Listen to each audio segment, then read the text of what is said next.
হে যুঁজ এখন হব বাপু, যুঁজ এখন হব, যুঁজ এখন হব বাপু, যুঁজ এখন হব। ৰাইজক মজা দিয়া বুৰক ৰাইজে মজা দিব, ৰাইজক মজা দিয়া বুৰক ৰাইজে মজা দিব। News one exclusive.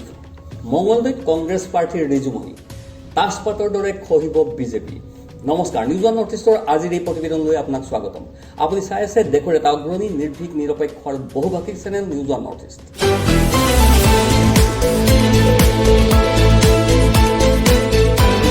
যদি আপুনি এতিয়াও আমাৰ এই ভিডিঅ'সমূহ চোৱা নাই, লাইক কৰা নাই, ছাবস্ক্ৰাইব কৰা নাই, তেন্তে সোনকালে কৰক, কাৰণ এই চেনেলটো গদি মিডিয়া নহয়, যাক ক্ষমতাৰ জোৰেৰে সঁচা কথা কোৱাৰ ক্ষেত্ৰত দমন কৰিব পাৰিব।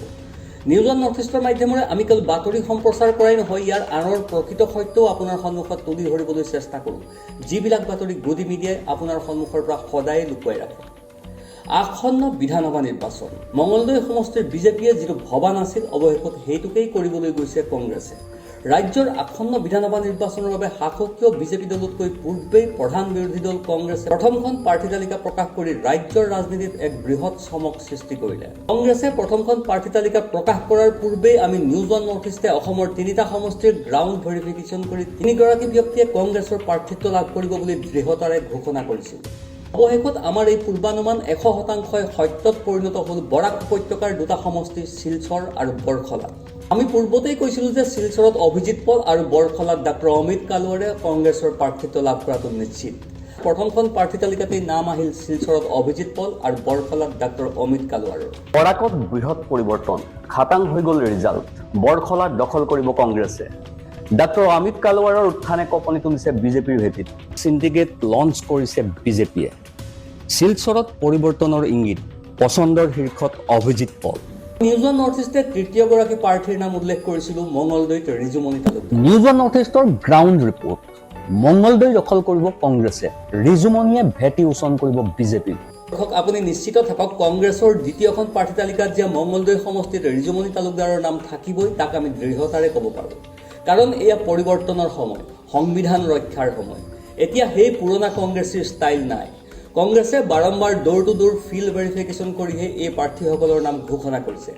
জিলা কংগ্ৰেছ, প্ৰদেশ কংগ্ৰেছ কমিটি আৰু তত্বাৱধায়কে ভেৰিফিকেশ্যন কৰি স্ক্ৰিনিং কমিটিৰ অধ্যক্ষা প্ৰিয়ংকা গান্ধীৰ হাতত জমা দিয়াৰ পাছতো প্ৰদেশ কংগ্ৰেছৰ কেতবোৰ নেতাৰ অজ্ঞাতে কংগ্ৰেছৰ অসমৰ দায়িত্বত থকা এই টীমটোৱে সবিশেষ তদন্তৰ বাবে অসমলৈ প্ৰেৰণ কৰিছিল এটা 42জনীয়া দল।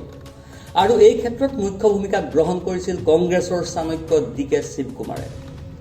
আৰু কংগ্ৰেছৰ সেইখন প্ৰথম তালিকা দেখি এতিয়া বিজেপিৰ না যজৌ না তস্থৌ অৱস্থা। বিজেপিৰ কথা চহকী নেতাইও এতিয়া নেগুৰ দাঙি পলাইছে যোৰহাট সমষ্টিত প্ৰতিদ্বন্দ্বিতা কৰাৰ পৰা।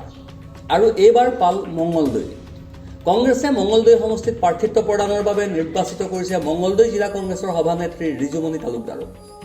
মঙলদৈ সমষ্টিত ৰিজুমনি তালুকদাৰৰ প্ৰতিদ্বন্দ্বিতাই যে বিজেপিক হলঠেকত পেলাব ই নিশ্চিত। বাইদেউ আপুনি ক'ৰ হয়? মই গুৱাহাটীৰ। আপুনি গুৱাহাটীত কি কৰে? গুৱাহাটীত ব্যৱসায় কৰি আছো। আপুনি এবাৰ আপুনি কোনটো সমষ্টিৰ হয়? মই মংগলদৈ। আচ্ছা, আপুনি এইবাৰ ইলেকশ্যনত কোনটো পাৰ্টিক ভোট দিব বুলি ভাবিছে? কংগ্ৰেছ নে বিজেপি? কংগ্ৰেছক দিম। কংগ্ৰেছত আপুনি কাক দিব? মই কংগ্ৰেছৰ পাৰ্টি হিচাপত ৰিজুমনি তালুকদাৰক দিম বুলি ভাবিছো। আচ্ছা, কিয়? সামাজিক ক্ষেত্ৰত তেওঁক ভাল দেখা গৈছে আৰু মানুহৰ প্ৰতি বেছি ক্লজ হৈ কিনে কামবিলাক ভালদৰে কৰিছে তেখেতে। সেইকাৰণে তেখেতকে দিম বুলি ভাবিছো আৰু এইবাৰ ৰিজুমনি তালুকদাৰক। মুখ্যমন্ত্ৰী মহোদয়ৰ পাটিগণিতখনত এইবাৰ কিবা যেন উল্টা পুল্টা লাগিছে। মঙলদৈ সমষ্টিটোত আজিলৈকে কোনো এটা দলৰে কোনো এগৰাকী প্ৰাৰ্থীয়ে একেৰাহে দুটা কাৰ্যকালৰ বাবে বিধায়ক হিচাপে নিৰ্বাচিত হোৱাৰ নজিৰ নাই। কংগ্ৰেছৰ 3বাৰৰ বিধায়ক তথা প্ৰাক্তন মন্ত্ৰী বসন্ত দাস গত বিধানসভা নিৰ্বাচনত সমষ্টিটোৰ পৰা কংগ্ৰেছৰ বেনাৰত নিৰ্বাচিত হৈছিল। কিন্তু পৰৱৰ্তী সময়ত সেইজন বসন্ত দাসেই ক্ষমতাৰ লোভত বিজেপিত শৰণ লৈ মঙলদৈ জনতাৰ মাজত গাদ্দাৰ হিচাপে পৰিচিত হ'ল। এতিয়া মঙলদৈত এইজন বিধায়ক বসন্ত দাসৰ আইডেণ্টিটি হ'ল পলিটিকেল গাদ্দাৰ। সমষ্টিটোত আমি নিউজ ওৱান নৰ্থ ইষ্টে ভোটাৰৰ মাজত চলোৱা ফিল্ড ভেৰিফিকেশ্যনত ৰিজুমনি তালুকদাৰৰ যে এটা বিশেষ প্ৰভাৱ আছে স্পষ্ট হৈ উঠিছে। জিলা কংগ্ৰেছ নেত্ৰী ৰিজুমনি তালুকদাৰক সমষ্টিটোৰ ৰাইজৰ সকলো সময়ৰ সুখ দুখত সমভাগী হোৱাৰ কৃতিত্ব প্ৰদান কৰিছে সমষ্টিটোৰ জাতি, বৰ্ণ, ভাষা, ধৰ্মৰ সকলো ভোটাৰে। দাদা আপুনি ক'ৰ হয়? এনেতো গুৱাহাটীতে। আপুনি কোনটো সমষ্টিৰ হয়? মংগলদৈ। আচ্ছা, আপুনি মঙলদৈ সমষ্টিৰ হয় ন? আপুনি এবাৰ কাক ভোট দিম বুলি ভাবিছে? কংগ্ৰেছকে। আগৰ পৰা কংগ্ৰেছকে দি আছে নে? নাই আগতেতো বিজেপি আছিলো, বিজেপিৰ থকাৰ পিছত এতিয়াতো চব উল্টা পুল্টা হৈ চলি আছে। জানে এইবিলাক হিন্দু মুছলিম কিবা কিবি কৰি আছে, সেইকাৰণে এইবাৰ কংগ্ৰেছকে দিম। জাতি পাতি কাম কৰাইছে সিহঁতে। বিজেপি এতিয়া অকলে হেৰি কমিউনেল কাৰবাৰ কৰাই আছে, সেইকাৰণে আমি ইহঁতক নিদিওঁ, এইবাৰ কংগ্ৰেছকে দিম। কংগ্ৰেছৰ প্ৰাৰ্থী কোন আপুনি জানেনে? কংগ্ৰেছে এতিয়া পাৰ্টিটো চিলেক্ট কৰা নাই, যদি কৰে তেতিয়াহ'লে ৰিজুমনি আছে, তাকেই দিম। বিজেপিৰ অন্যায়, সাম্প্ৰদায়িকতাবাদ, দুৰ্নীতি দুৰাচাৰৰ বিৰুদ্ধে সততে মাত মাতি অহা ৰিজুমনি তালুকদাৰক সৰ্বধৰ্ম সৰ্বশ্ৰেণীৰ ৰাইজে প্ৰতিবাদী জনতাৰ বজ্ৰকণ্ঠ বুলি অভিহিত কৰিছে। আসন্ন বিধানসভা নিৰ্বাচনৰ বাবে সমষ্টিটোত প্ৰাৰ্থীৰ নাম ঘোষণাৰ পূৰ্বেই নিৰ্বাচনী প্ৰচাৰ চলোৱাৰ পূৰ্বে অন্যান্য ভোটাৰৰ লগতে বিজেপিৰ একাংশ ভোটাৰেও পাৰ্টি হিচাপে নহলেও প্ৰাৰ্থী হিচাপে ৰিজুমনি তালুকদাৰক অনায়াসে জয়ী হোৱাত যে সহায় কৰিব ই নিশ্চিত। প্ৰিয় দৰ্শক, আমাৰ নিউজ অন নৰ্থ ইষ্টে চলোৱা ফিল্ড ভেৰিফিকেশ্যনৰ সময়ত একাংশ বিজেপি ভোটাৰে কি কৈছে শুনক। বাইদেউ আপুনি কোনটো সমষ্টিৰ হয়? মই মঙলদৈ সমষ্টিৰ। আচ্ছা, আপুনি ভোট দিব যাবনে? যাম বুলিতো ভাবিছো। আচ্ছা, আপুনি এইবাৰ ইলেকশ্যন আপুনি কাক ভোট দিব বুলি ভাবিছে? মই ৰিজুমনি তালুকদাৰকে ভোট দিম বুলি ভাবিছো আৰু চাওঁ কি হয়, তেখেতে আমাৰ লগত বহুতো জড়িত, গতিকে সেইকাৰণে মই ৰিজুমনি তালুকদাৰকে ভোট দিম।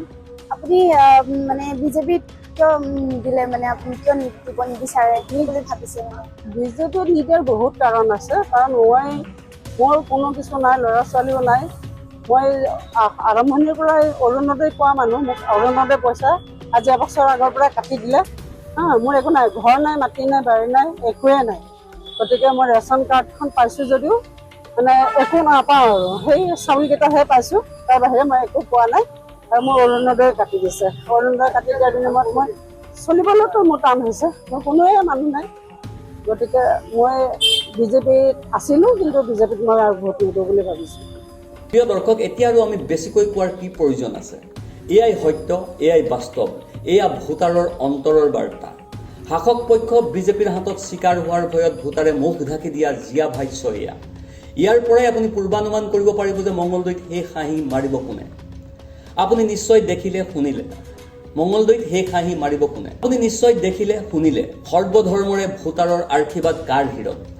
যাৰ হীৰত জনতাৰ আশীৰ্বাদ আছে, তেওঁক কোনো বিজেপিৰ সাম্প্ৰদায়িকতা আৰু 1250 টকীয়া প্ৰলোভনৰ আঁচনিয়ে ৰুধিব নোৱাৰে। Bureau report, news on north east.